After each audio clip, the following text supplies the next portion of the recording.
If you're watching this on YouTube, make sure you smash the like and subscribe buttons. If you're listening to our podcast, go leave us a 5-star review. All of our links can be found in the video description or show notes below. Hey, welcome back to the Average Joe Finances podcast. I'm your host, Mike Cavagioni, and today's guest is Tim Dwyer. And Tim is calling from somewhere pretty far away from us. And normally I say that about everybody because I'm in Hawaii, and usually I'm talking with people back on the mainland United States, and that's pretty far. But we're talking to Tim all the way from Brisbane, Australia. Tim, welcome to the show. Glad to have you here. Mike, yeah, thanks, Mike. Good to be here. Yeah, hey, super excited to talk to you and hear a little bit more about you. And actually, let's start off that way. We're going to kick off this episode the same way we start every episode. And we would like to know a little bit more about you and who you are. So, Tim, if you could share a little bit about yourself, tell us your story. Who is Tim Dwyer? So I'm in my later years. I'm 58 these days. I started my career many years ago at a large corporate called Telstra. And through that career, I learned how to do sales really well. Before I left there, I was given the role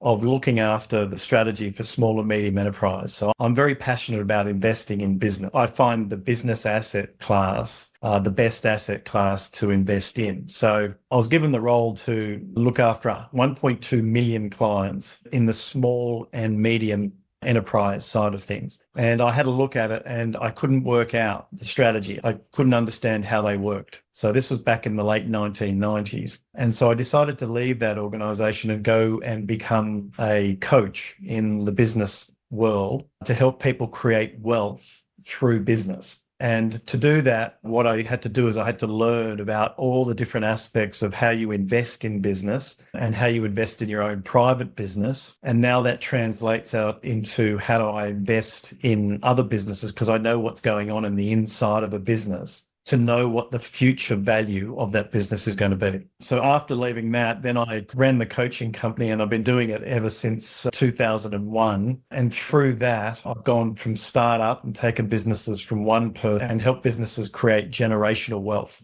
So in the hundreds of millions. And there's a set formula and there's a success criteria for how you actually create it. So I've been having a lot of fun doing that. All right, awesome. Tim, you've been a business coach since 2001. So you're going on 24, 25 years now. So that's a long time to be doing this. I joined the Navy in 2002 and I already retired from that job. So I already retired from my first career doing that. And you're still doing business coaching. So that's pretty amazing that you've been doing this for so long. So I would think that over that kind of time span, you've generated quite a bit of wealth of knowledge, right? With how you actually coach your clients. And I'm sure those strategies have evolved over the years. So you're kind of up to date. What are the best things to do now? And you had mentioned something about there's a set formula that you've seen for success. So I'd like to kind of dig into that a little bit. And if you can kind of tell me, like, what is this formula that you've seen people use to be successful in their business? What a bit of a backstory. In the mid-2000s, I was working with a lot of clients, and I was dealing with a lot of friction within the businesses because they weren't really aligned in the direction of where they needed to go. When Google Maps came out in about 2008, I was sitting next to my wife in the car, and I said to her, sweetheart, do you realize we're not fighting anymore about how to get from A to B when we've never been there before? And she goes, yeah, we can fight about other stuff. And I kind of thought about that for a moment. I thought, business is a terrain, business is a landscape. And I thought, wouldn't it be cool if we had a Google Maps business? So you could come in, you could sort of say, here's who I am, here's what I want to do, here's the market I want to serve. And then the Google Maps would tell you exactly what to work on and in what order. Now, that was back in 2008. I've been playing with that problem ever since. And I finally worked it out with the nuances of it in 2020. And I created the Toly Map in 2020 when I realized what actually is the key drivers. Now, in that, there's mathematics and profit formulas that people need to get a hold of. And most businesses operate off an incorrect profit number. So when I look at profits, I'm looking at volume times margin, not revenue minus expenses. So most profit, when you look at a profit and loss statement and you're looking to invest in a business or whatnot, they'll look at profit equals revenue minus expenses, which doesn't tell you what the opportunity is. So that's the first one. The next one is understanding how valuation works and how you can get multiples on valuation. And then what sits underneath the surface. So that's the formulas for maths. But then what sits underneath it is the emotion And so there's emotional formulas as well. And then there's also spiritual formulas, which is very different. So business is all about the mind, the heart, and the spirit, or inspiration. So what I look for in businesses, I look for people that are inspired to do something different, inspired to help someone,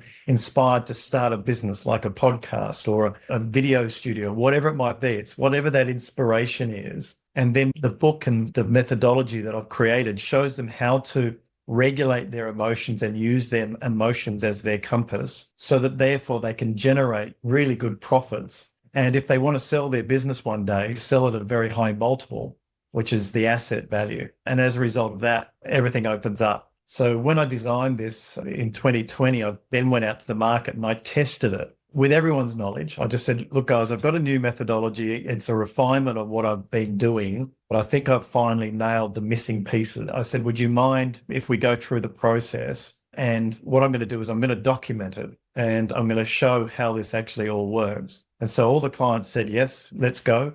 There's some businesses that are an early stage startup. They're 1 and 2 man bands or 1 and 2 person bands, all the way through to businesses that are turning over 40 million. Most recently, even one that's in the hundreds of millions. And the methodology, it doesn't matter the size of the business, the methodology works. So when people know where they want to go, this system will actually then show them how to get there. Now, then what the other key point around it is, some people just want a lifestyle business. So when you put into Google Maps, I want to go from A to B, and it will give you alternate routes. Sometimes it might give you the scenic route. Other times it might give you the direct route. So what this mapping system does, it shows you, well, if you want to create a lifestyle business, this is the route you go. If you want to create a business that you're going to sell one day, this is the route you go. If you want to create a business that's going to be a legacy business that's going to be, you're going to pass on to your kids, or you want to franchise, or you want to do it, this is the pathway you go. So depending on your choices of what you want for your life will then determine which pathway you take.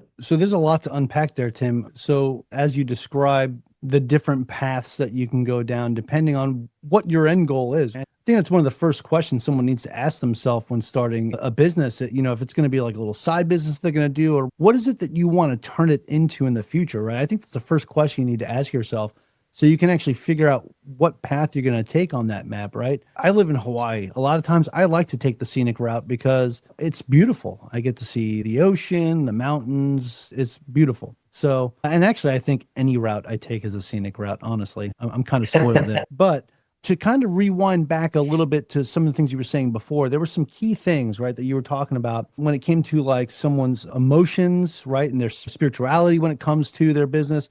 You had mentioned that there's the heart, mind, and inspiration, right? That those are some of the key things that you need, right, to be successful in your business. And I think it kind of ties back into something I've shared before with just about anything you do. If it's not something you're really that passionate about, how much love and tenderness are you going to give that project? And I think that's something you have to decide. Yeah. Like it can't always just be about, well, I just want to make more money. It's got to be something you're passionate about, right? Or am I goofing this up? No, you're spot on. So the mistake I see, a lot of people are starting up side hustles at the moment because AI is coming in big time, and that's going to change a lot of people's employment status. So there's going to be a lot more self-employed people that are going to need to generate an income by themselves and not rely on another business to generate it for. There's other businesses that need to actually grow because they've got bigger opportunities that are in front of them.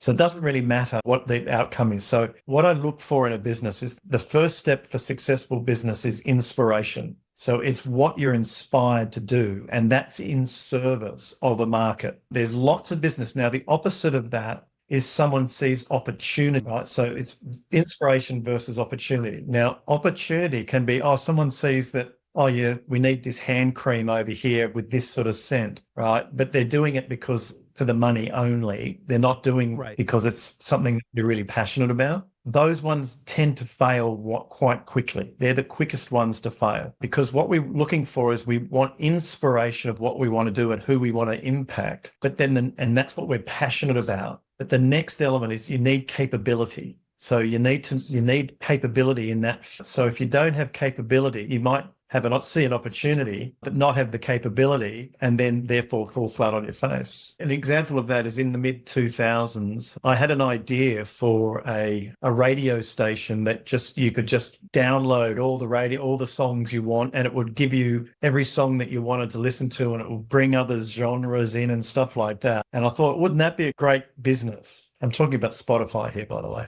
But the thing is, it's mid 2000s, I had the idea, but I had absolutely no capability. And whilst I wanted that, I wasn't inspired to create it. So it wasn't my opportunity to actually grab a hold of. So the first thing is what inspires us. Second thing is who do we want to serve? So the inspiration is our purpose.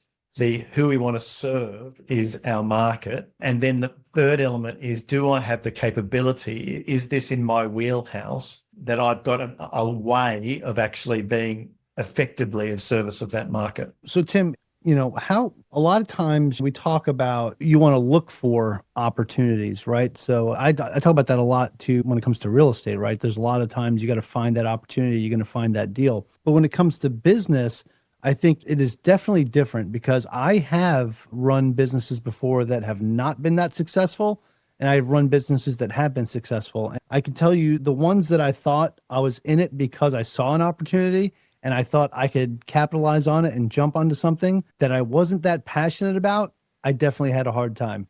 And those are the ones that didn't work out so well. Yeah. Right? There's other ones like what I do right now, like my podcast editing business and social media management. I am passionate about that, right? Because I have my own podcast. I love doing a podcast. I love doing these interviews because I get to get a little selfish of me, but I get to get all this great information from the guests that I have come on the show and also share that with my audience, and they get to be the beneficiaries of that, which is fantastic. And a lot of times I can take some of these ideas and do some of the things that I'm doing better, right?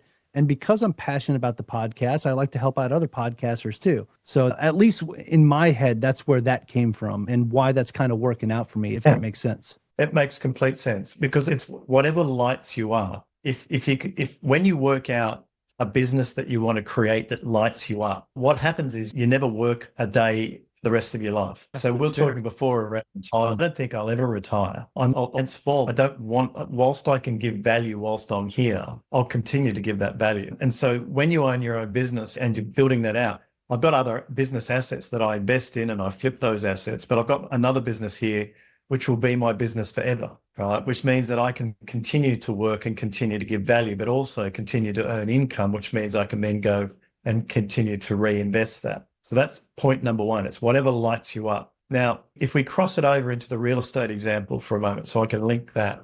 Yeah. So the example of a real estate. So people sort of say, oh yeah, there's a gap in the marketplace for small block apartments of about 12 packs of apartments, right? There's not many of those. So let me go fill that gap, right? But my capability has been in renovations, home renovations, right? Now, the home renovations to doing a 12 pack of apartments is very different capability. So if someone goes and does that because they see that there's a profit opportunity there, but they're not passionate about it and they don't know what to do with it, then they'll lose their money because they haven't worked out all the insides out of how that system works. Whereas if they're passionate about renovations, well, then what they then do, like yourself, right? They can do renovations, but then they can teach other people how to do renovations, which gives them a dual income. It's like what you just said there a moment ago around podcasts. You love doing podcasts and then you love teaching other people how to do podcasts. So now you've got two streams because number one, you're really good at it. And then number two, you can teach it, which means that you can extend your revenue that you can generate. I think that's very fair. And I think also it's something that goes with the example of what you just gave. Like a lot of times there are things that you might not be that good at that will help your business. But I think the other important piece is knowing what to outsource to someone else or what to have someone else do. Yeah. Because one of the things you were talking about before is like, if you're doing something you're passionate about, you'll never work another day in your life, right? And I feel like there are certain things that I do as well, like even in my business that I outsource to my team to do. Like I have days that do other things that run things for me, like my podcast. If I did it all by myself, I wouldn't have any hair left on my head. I don't have much up there anyway. I was shaving it like that, but now I still have, I decided to grow it out a little bit, but there ain't much up there. So I feel like knowing what you're good at as well is also important and not trying to make yourself good at something that you're not. if that makes sense. Yeah, You know, yeah, it's a nobody really wants to important. outsource. Yeah, so the thing is, we've got so many people in the world that have got their genius zone, right? So, and this is what I call a personal brand. So every single person on this planet has a gift.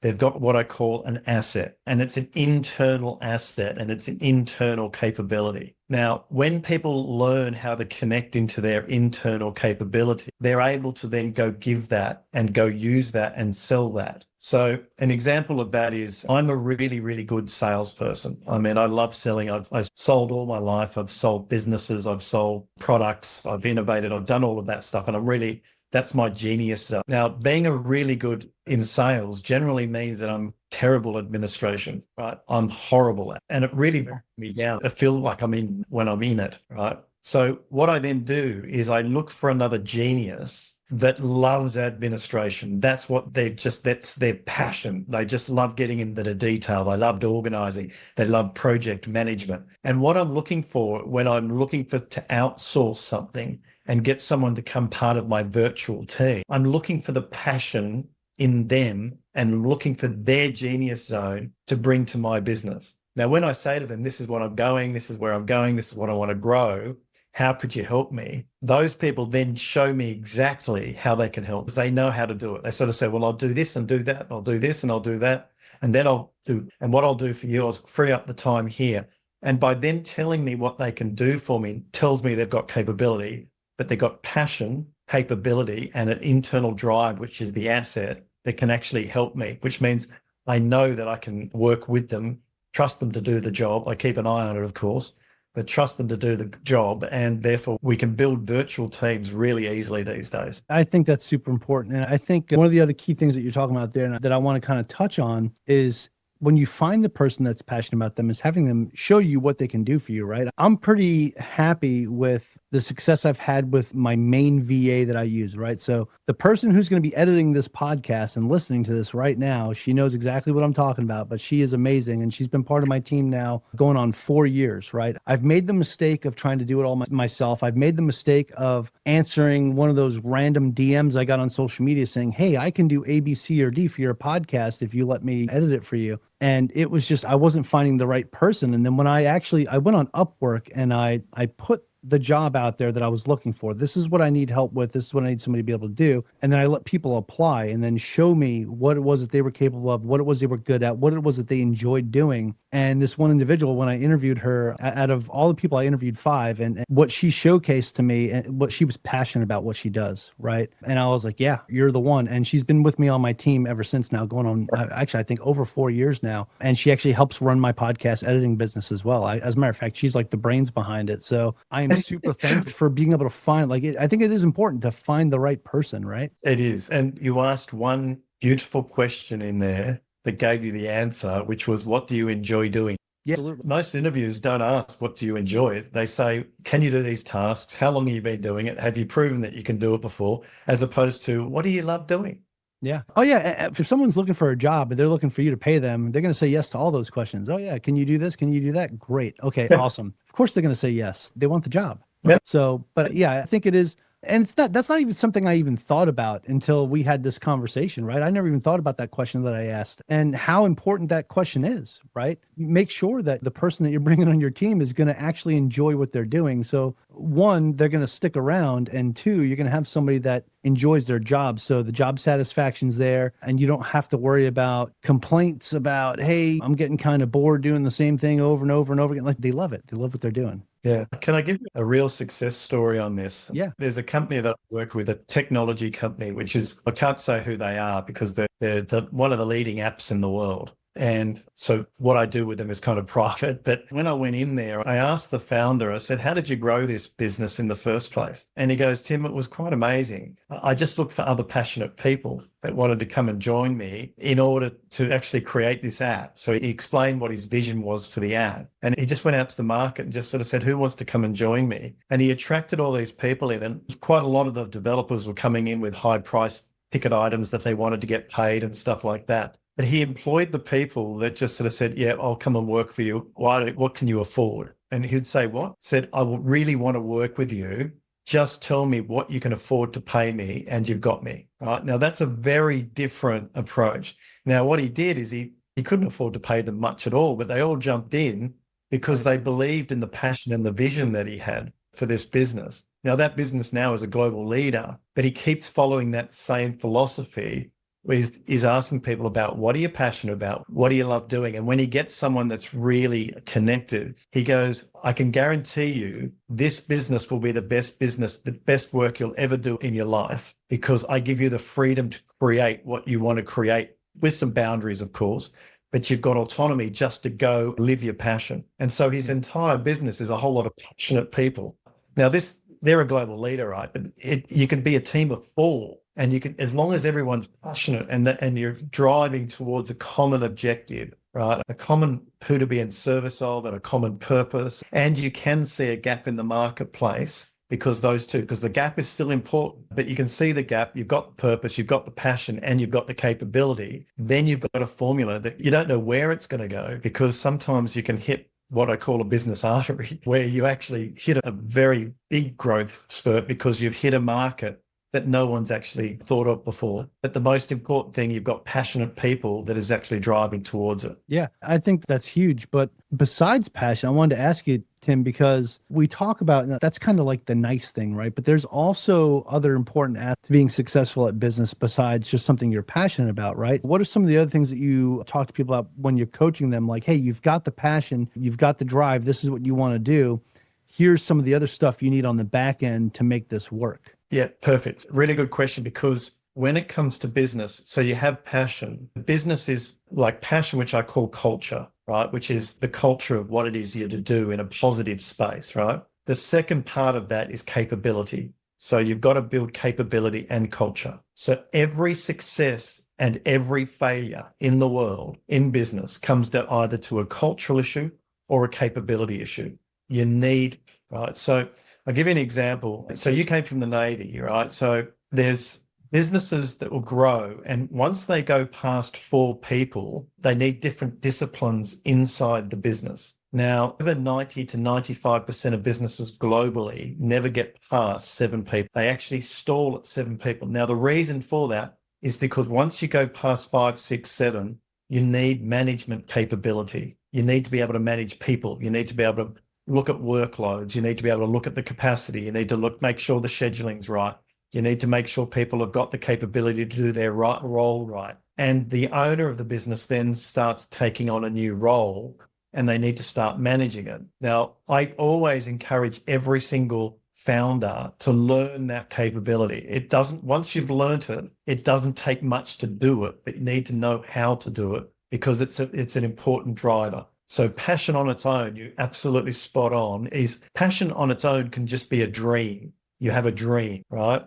Whereas passion with purpose, and then combine that with capability, and now you've got reality. Yeah, no, that makes sense. That makes sense. And I think that's like the combination for success as you're describing it, right? Having the passion, having the capability, and then of course, like we talked about earlier, like knowing who the right people are, getting the right people in the right jobs inside of your business. Those are all huge parts that I think that would help you be successful in any endeavor that you're working on, but especially if it's something that you're passionate about. When those all align, I think you've got yourself in a pretty good place. Yeah. And by being a bit fluid on it as well, is because people get excited and feel valued when you develop them. Yeah. It's not about I've got capability today, but I've got passion to create that capability. So you don't have to have it all. Create future capabilities as well, right?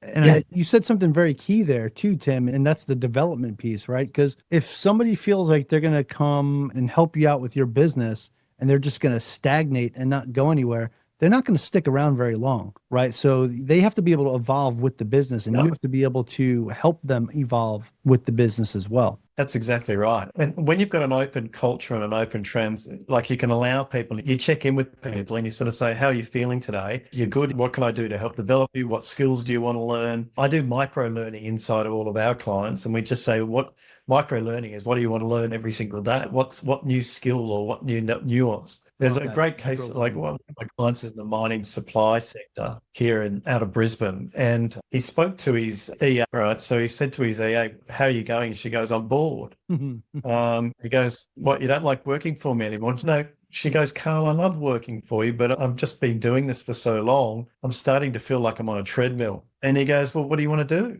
I don't want to lose you. And she goes, well, I see these salespeople over there and I think I could do a better job. And he goes, what do you mean? He goes, well, I really like talking to your clients because they ring you up all the time, but I end up talking to them and then I hand them off to a salesperson. I kind of thought, what if I could do sales? And he goes, okay. And so he put her into the sales role. And she just blew everyone else out of the water because she was so relatable. She didn't sell. She just built relationships. She built really wonderful connections, and everyone just wanted to buy from her. And it came out of that conversation about what are you passionate about? Where do you want to go to next? And being open to supporting someone into the next evolution of their own career.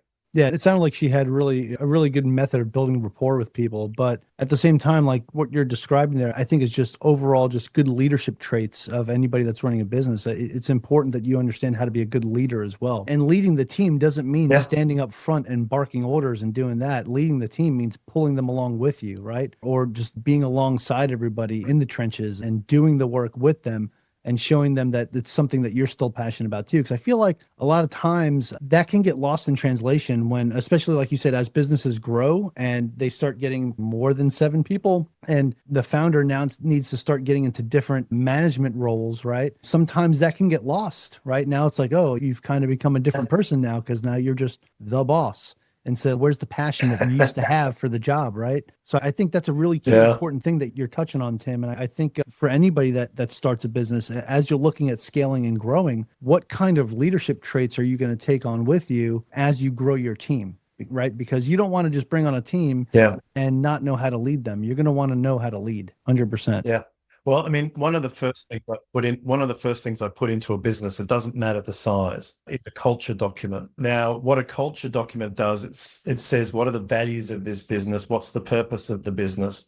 What's our mission? Where are we going? What are we doing? So I encourage everyone to document that as best they can, but it's not a document put at the bottom shelf. It's a document that everyone lives. Now, when a business grows beyond 7, it goes to 10, 12, 15 people. Once it grows to about 15, the owner is no longer making all the decisions. And as a result, they lose connection with everyone in the business because there's just too many people for them to connect with personally every single day. So by having a really good cultural foundation, what happens is every single person that comes into that business is inducted into the culture. And then if someone sneaks through the system and is not a cultural alignment, the owner doesn't have to point out that person's not a cultural fit. The business actually points out that there's not a cultural fit. And as a result, that person doesn't have to get sacked. They leave. They realize it's not a place for them. Yeah. So by business getting a really solid, Awesome. All right, Tim. Hey, so this is all awesome stuff. I'm really excited that we got to talk about it. I'd like to now transition this into something I call the final round. It kind of gives us an idea of how you are under a little bit of pressure, but we dive a little bit deeper into just some of the things that you've done personally. So if you're ready to get that party started, we'll do it. Okay, let's go. All right. Awesome. Okay. So Tim, the first question of the final round is, what's the biggest mistake you've ever made when it comes to your finances or business life? Okay. Biggest mistake, selling my properties. That was the biggest mistake. I made a decision once based on tax. I got some advice saying, if I keep this asset, I'm going to have to pay 30%, 40% tax when I sell on the total asset of the value increase. And so therefore I sold the asset. So I made an investment decision based on tax, and that was the biggest mistake. I don't do that anymore. That's fair. I've made sure that I never make a decision around investment based on tax. That's fair. Okay. So this next question, Tim, kind of ties into that first one. And that is, what is something that you've learned that you wish you knew when you first started out? And we'll say when you first started as a business coach. Trust my instincts. Trust my gut.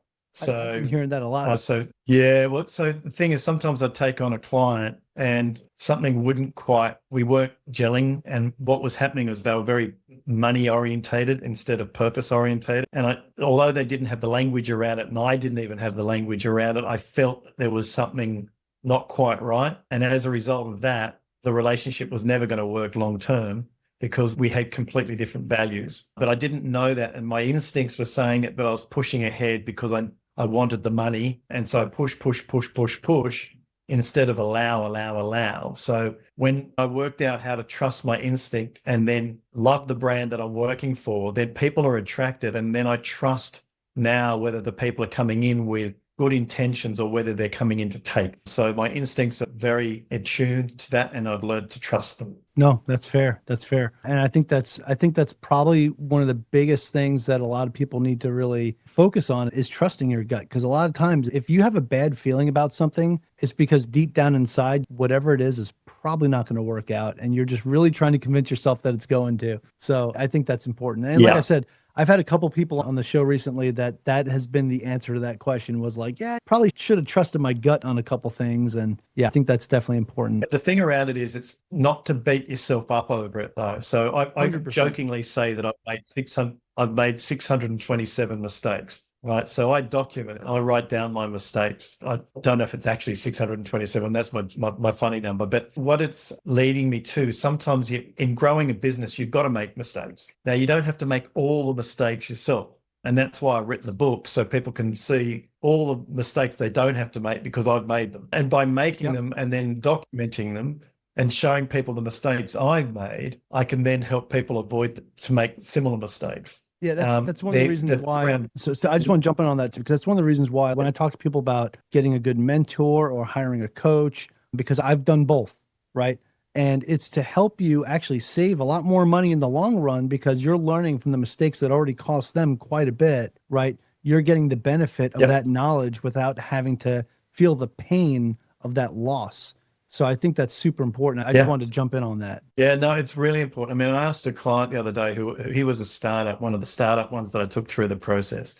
And now his business is worth multiple millions. And again, it's not because he was after the money. It was because he was passionate about drones and passionate about the business that he's in. And I said to him, Carl, what's been the value of my supporting you through this process? And he goes, I can't answer it. And I said, what do you mean you can't answer it? And he goes, because I haven't had to make any of the mistakes, I don't know what those mistakes would have cost me because I didn't make them in the first place. So you're absolutely spot on. A coach, mentor, making sure that the coach and mentor is values aligned. I think it's incredibly definitely important. Definitely got to jive well together. And they've got the capability. Yeah.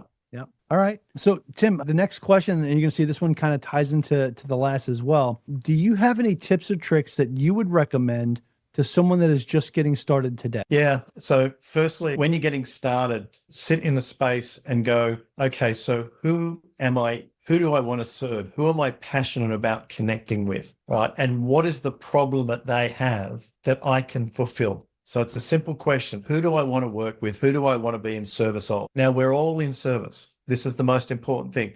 Like when people talk about bosses and people in hierarchies and all that sort of stuff, that's not being in service. That's actually not the way to do it. So the way it is, if I'm a leader, right, for instance, I'm in service of my people. So I see myself in service of my people and I see myself in service of my clients. So when we're in service, it's who am I passionate to be in service of is number one. Number two is, can I help them? Can I help them in a way that is going to be super valuable to them? And if I can do that, then I've got a product or I've got a service that I can then sell. And what I then do is how many people are like them in the marketplace. So I'm a business coach. I coach private enterprise. How many of those? There's millions of them. So I've got a very big market to play with, but then I've got to go niche and go into different areas where I'm passionate about that industry. Yeah, that's right. And I think those are the questions that anybody that's starting a business need to ask themselves, right? What is it that you're going to be passionate about? And who are you going to serve, right, with that passion, right? Yeah, I think that you have to definitely ask yourself those questions, 100%. Yeah. All right, Tim, so the final question of the final round, and I will preface this with besides your own, because we're going to get to that in a second. Do you have a favorite business, investing, or real estate related book or podcast or both? There's a book in Australia here called The Barefoot Investor. You should see if you can get him on your show. He's written a really simple investment guide. My daughter and her boyfriend, they're in their early 20s. They're running a book club on it, actually. Okay. And it's just simple things you can do to really save money and make money and invest smartly. So that's one of the books. It escapes me at the moment. Oh, is it Scott Pape? That's it. Sound right? That's the one. Okay. Oh, yeah, maybe I'll have to reach out to him. Sweet. Okay. Yeah. No, he's brilliant. Awesome. Okay. He just runs a hobby farm these days because you don't. Sorry. Oh, that's a great recommendation. So definitely I'll add that to my list. Okay. So Tim, that's it for the final round. You can pat yourself on the back. Say you survived, but like I said, it's not that bad. But Now, I do have another question I want to ask you, and it's probably the most important question of the entire podcast, right? Because you did kind of mention earlier that you have a book, right? And I want to know Yep. about where can we find the book? Where can we download it or buy it? And then where can people find more information about you? Do you have a website you could share with us, or any social media profiles we can follow or anything like that? Yeah. So the book, that's called the Toly Map. That's Tolemy, the Toly Map. It was actually named after Ptolemy, who lived in 158, who created longitude and latitude. I named the business after him because I've worked out how to map a 3-dimensional and also 4-dimensional, but I won't go into that. But that book is on Amazon. It's on all the major platforms over in the US. So people can go buy that on a hard copy, or they can get the digital version as well. In that is all pictures, diagrams, everything. So you can look at a picture and you can see exactly how business works in that zone of business. So there's a whole lot of individual pictures and I find pictures tell 1,000 words, and you can see how you can solve every single problem in business using that map. So it's designed to be a reference guide, so people can read it from front to back and enjoy it, because it's got all case studies or client stories all the way through it, which are always fun to read. But then it's got the philosophies and principles of every aspect of business and life. So people can get that from the major ones. What was the second part to that question, Mike? Socials. So yeah, any social media profiles. Yeah, they can come in. It's Tim Dwyer 11, which is on LinkedIn. And then they just want to go to timdwyer.net. They can get my private website. If you just look up, I'm not very social, Mike. I haven't got a huge social profile. So sometimes people have to search a little bit to find me. But if you just come through Ptolemy, that's an easy way to do it. Okay, awesome. And also, my listeners, you guys all know the drill. I make it easy for you. The links will be in the show notes. The only thing I ask is that you don't try to copy and paste or click away if you're driving. So please wait till you're in a safe place if you're listening to us while you're on your commutes. All right, Tim, this has been absolutely fantastic. But to close things out, do you have any final thoughts for our listeners? Anything that we missed? Oh, yeah. One thing, the landscape of business with AI coming in is going to change everything. Absolutely. And it's about getting created to our whole being. So the mind, heart, and spirit of what we truly want to create and what value we want to create in the world. And people that do that, as they do that, will navigate through this next phase of the business and the change in society, and they'll navigate it well. So they won't get caught up in all the drama that a lot of other people are going to create as a result of this. So get connected to your passion, get connected to who you want to be in service of, and take action and get out there and have fun. Oh, I love how you ended that right there with the take action piece, because a lot of times I think people forget that, right? You could sit here and learn about all these things and talk about the things that you're passionate about, but if you don't take action, it's just going to remain something that you enjoy and something that you want to do, but you're not doing. So taking action is super important. So thank you for that out. So Tim, I want to say, I know you're joining us from down under, and it's pretty far away, especially with where I'm at in Hawaii. We're definitely, actually, I might be closer to you than the East Coast of the United States. Actually, I am closer to you than the East Coast of the United States. But either way, I want to thank you so much for taking the time today to join us on the show and share your amazing story. I mean, it was absolutely awesome. And I can definitely tell, just based off the conversation that we've had, that you've had a lot of success as a coach and you've been able to help a lot of people out. So thank you for taking the time to share this with us today. Yeah, you're most welcome, Mike. Thank you for having me. Absolutely. And I also want to thank every single one of you listeners right now that are listening today. Thank you so much for joining me and our special guest, Tim Dwyer, on the Average Joe Finances podcast. I would really love it if you can go leave us a 5-star review and tell us what you liked about today's episode with Tim. Aloha from Hawaii, and have a great rest of your day. Thank you for making it to the end of this episode. Greatly appreciate you being here with me today on the Average Joe Finances podcast. If you haven't done so yet, make this the episode that you go leave us a 5-star rating or subscribe to our YouTube channel. The Average Joe Finances podcast is for informational and entertainment purposes only. Have an outstanding day.